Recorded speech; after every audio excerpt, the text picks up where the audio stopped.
আসসালামু আলাইকুম এভরিওয়ান, আশা করি সবাই খুব ভালো আছেন, সুস্থ আছেন। যারা 2025 সালে এসেও নতুন কবুতর পালন করতেছেন তাদের জন্য মূলত আর কি আজকের ভিডিওটা।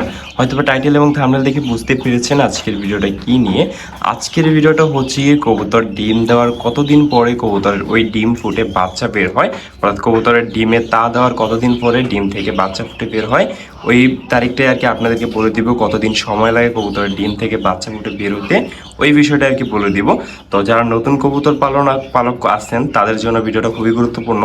আর যারা অনেক বছর যাবত ধরে কবুতর পালন করতেছেন তাদের জন্য হয়তো বা বিষয়টা তেমন আহামরি কোনো কিছু না, তারা চাইলে ভিডিওটা দেখতে পারেন, নাও দেখতে পারেন।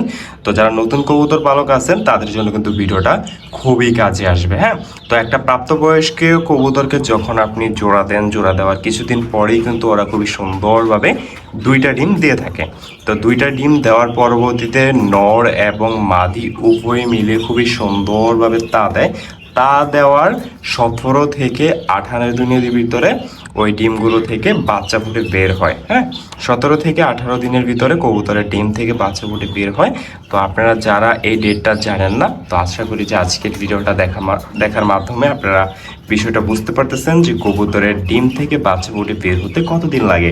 অনেক সময় দেখা যায় যে আবহাওয়ার কারণে 17 থেকে 18 দিনের বিপরীতে 19 দিনের মতন সময় লাগতে পারে কবুতরের ডিম থেকে বাচ্চা ফোটার ক্ষেত্রে।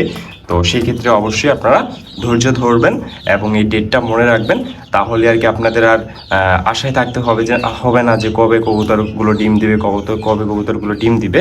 তো আপনারা যদি ডেটটা মনে রাখেন তাহলে কিন্তু বুঝতে পারবেন যে না, আমার কবুতরগুলো এতদিন পর ডিম দিবে। যখন ডিমগুলো পারবে তখনকার ডেটটা মনে রাখবেন এবং তখন থেকে গণা শুরু করবেন যে কবে 17 থেকে 18 দিন হয়।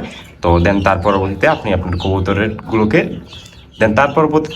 কবুতরের ডিম থেকে বাচ্চা দেখতে পারবেন। তো আজকের ভিডিওটা যার যার উপকারে আসছে প্লিজ চ্যানেলটা সাবস্ক্রাইব করবেন এবং ভিডিওতে একটা লাইক দিবেন। দেখা হবে পরবর্তী কোনো নতুন ভিডিওতে।